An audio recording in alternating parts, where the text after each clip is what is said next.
Hello, everyone. Welcome back. I hope you had a restful and enjoyable Christmas. I'm here recording this on the day after Boxing Day, the 27th, here in Australia. And I just wanted to come on and talk about what 2025 represented spiritually. And I've come up with a helpful acronym that describes that as well. So in the last few days where we close out 2025, I thought it would be very helpful to have a bit of a understanding, a bit of a wrap of what 2025 was about for a lot of us on a spiritual level, how to make sense of it, and how essentially to integrate it into our experience moving forward. So the really helpful acronym I came up with is PRIAS, PRIAS, and that stands for purging, releasing, inspired action, and surrendering. So you might already have an understanding of what that sort of means, but I think it's really helpful to have it written out like that. And I think it's really important to note as well that when we talk about 2025, it's not the year of manifesting harder and trying desperately to make your dreams come true. It was actually a year of shedding, as they say in the spiritual community, those things that no longer serve us, or as I just like to say, those things that are not helping us anymore in our lives and kind of need to go. So starting off with purging, and I think this is actually something that's kind of misunderstood, to be honest. If you've been on this spiritual path for a while, you'll have an understanding perhaps of what purging means. It's essentially a emotional shedding process. If you've read any of Eckhart Tolle's work or any other highly regarded spiritual teacher, not the culty ones, obviously, but the kind of legitimate ones. Dr. David Hawkins is another one. I'll put some really helpful references in the show notes if you want to check those out. But basically, taking Eckhart Tolle, for example, he talks about the pain body, which is basically all the really distressing, challenging, traumatic emotions that we experience and that accumulate in our muscle memory, essentially, after we go through really difficult life experiences. And purging is essentially an act of getting rid of those stored up traumatic emotions. And if it sounds intense, it kind of is, or it can be at least. And often there are certain astrological cycles that will facilitate the purging of certain things. And I'm no astrologer by any means, so I won't go into any detail on that because it's an area I don't feel like I have enough understanding or authority to give much guidance on. But it's certainly been my experience that, a certain full moon comes along and suddenly you find yourself purging, emotionally purging, and that could come in a lot of different forms. I guess the most well-known form of emotional purging is just having a good old cry. Just finding yourself having these very strong emotions associated with a certain difficult, challenging, or even traumatic past event suddenly coming up to be released in that way. And so it often involves a good cry, perhaps, or if it comes up in the form of anger, it might be that you need to release some anger or even rage. And people sort of balk at that a little bit. They get a bit sort of fearful of anger because in certain New Age circles, we're sort of taught that anger is not a good emotion. And in spiritual truth, it's neither good nor bad. It just is.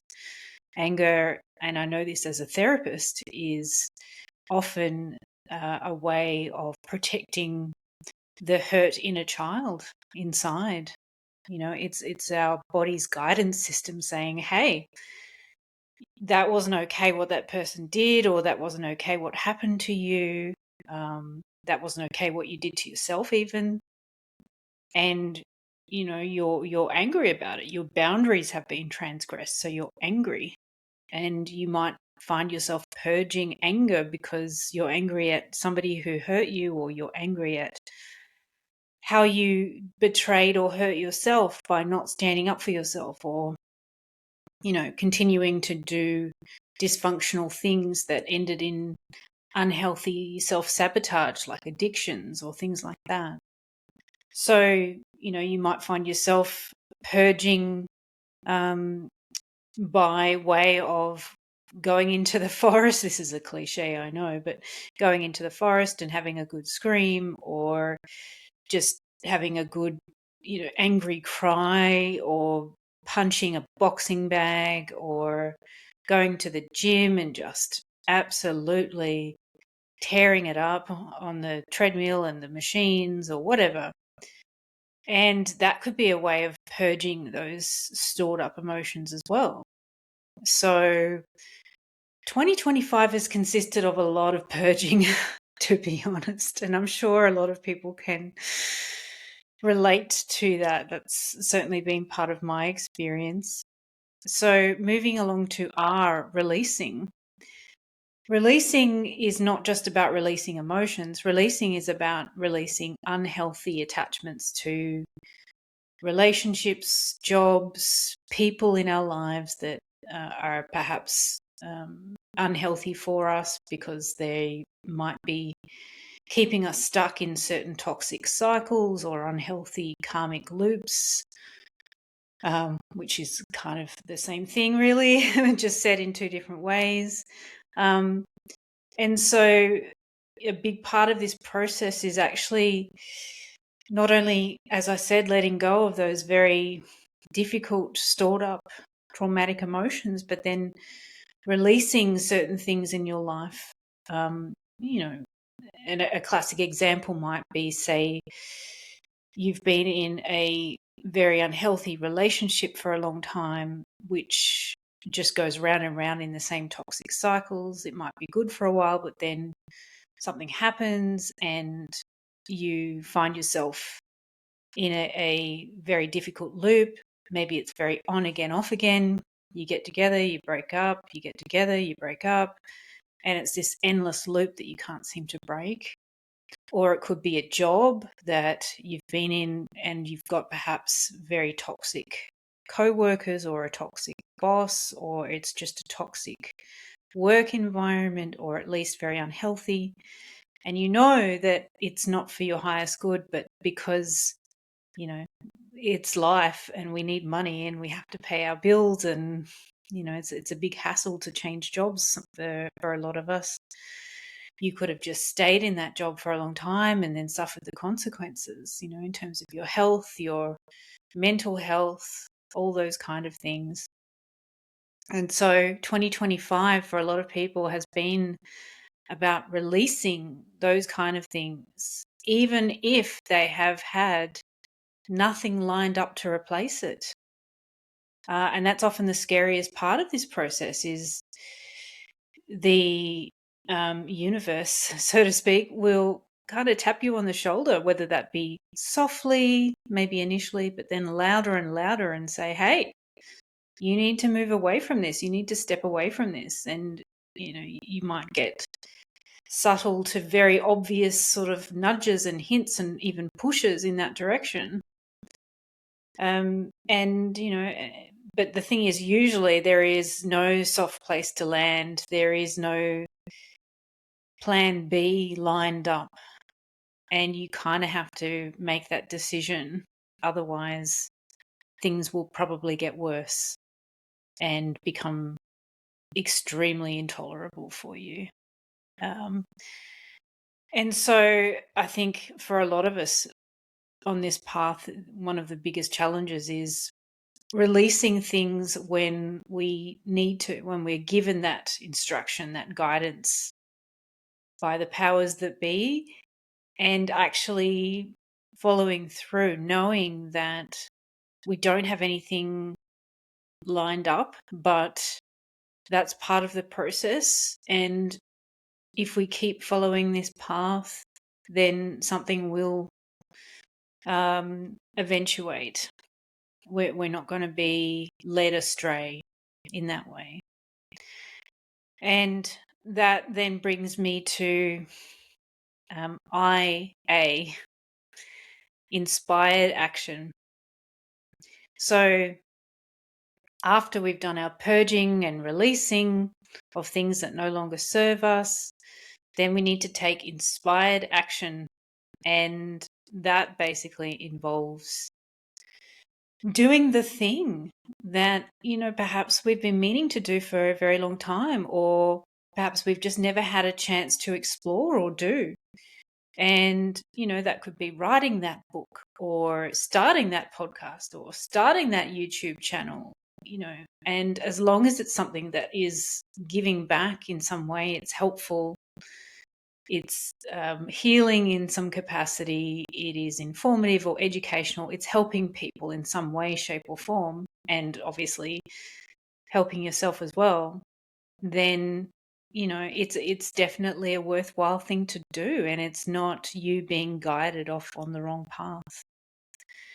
And that's not to say that taking inspired action is easy, because don't forget, as I'm sure you are all acutely aware, you've just released and you've taken a big giant leap. Perhaps you've taken a gamble with your finances. You are fearful of what that looks like for you, and you're embarking on a creative path. You're writing the book, you're, doing all those things, and that doesn't guarantee an income, and that's a scary thing to do. But there are ways around that. There are always ways around that. And it might not be easy. In fact, it's guaranteed to be really difficult a lot of the time. But that's kind of, part of the process. And you've got to take that inspired action. You can't just sit there and dream about it, because it's not going to eventuate. Nothing's going to happen. Nothing is going to suddenly magically land on your doorstep because you're suddenly wanting to be a famous author. You've got to take those steps. And then that brings me to S, surrendering, which is basically, once you've taken that inspired action, then you have to surrender to whatever outcome comes of that. And that can be, in my opinion, one of the hardest steps, I think, if not the hardest step of PRIAS, because you've done all of the things, and what if it doesn't work out? You can tell I'm a bit of an overthinker at times. That's my struggle. Is I don't have a problem personally with taking inspired action. I'm all about inspired action, but I struggle personally with not getting the outcome, or it not working out in the way that I had imagined or that I'd fantasized about. And it's in those moments that, for me, I'm particularly vulnerable to self-sabotage. It's not working out. I knew this was a bad idea. I shouldn't have done that. Oh gosh, I'll just give up, and it's too hard. And all those self-defeating things, but I know it sounds like a cliche, but some of the most worthwhile things that we accomplish and do as a human being are not easy. They require persistence, patience, resilience, determination, all of those lovely but difficult things. So surrendering essentially is sort of like saying, okay, well, I've done all this work and I would ideally like it to go this way, but I understand that that's just not necessarily how it works, and I'm going to step back and allow it to organically pan out the way that it does. and just try and trust as much as I can that it will be a good outcome because I've done all the right things, and I'm doing it for the right reasons, not just for fame, money, fortune, and all that sort of stuff, but because I want to actually live a meaningful life, and I want to help other people, and I want to, contribute in a meaningful way, and all those lovely things which are very important, and drive us as spiritual people, as seekers, as people on the ascension path. So that's it in a nutshell, PRIAS. And 2025 has been a big year of that. And I just want to note as well that PRIAS is not a one-time thing. It's not just you do it once and and then you store it away and that's it. It's a repeated cycle that happens over and over again in your life. It's just at different layers and levels, so to speak. And so, much like everything else on the spiritual path, it's repetitive. It's a spiral, not an upward trajectory to get to where you ultimately want to go. And I think, I forgot to mention in the purging stage, sometimes that can be the hardest in terms of, feeling incredibly broken and emotional. I know that I've certainly felt like that at times on my path, purging all of this old traumatic stuff and just feeling really despairing and really, in a lot of pain.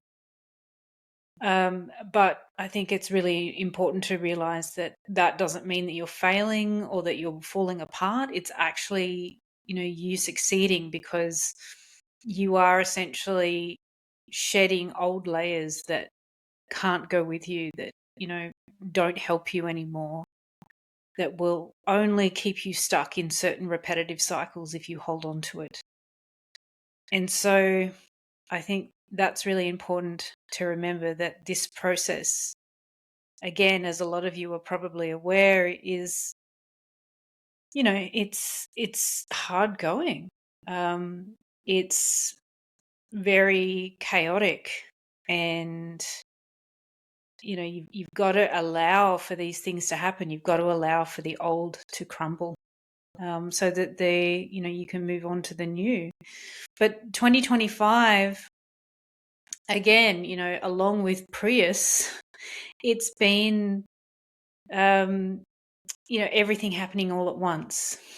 So it hasn't been a straightforward linear process. And I think that's why a lot of people have struggled, particularly in 2025, because yes, it's about the year of shedding, but at the same time, we've been starting to build the new as well.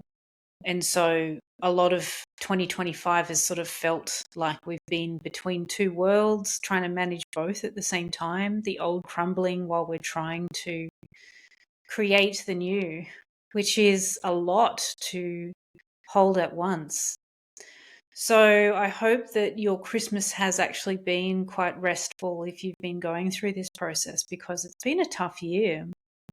I hope you've had, some lovely food to eat. I hope that you've enjoyed the day. I hope you're getting some downtime. And if not, I hope that that is something that will happen for you in the next few days, or, early in the new year after the buzz of New Year's Eve, etc. Because my gosh, we deserve it after 2025.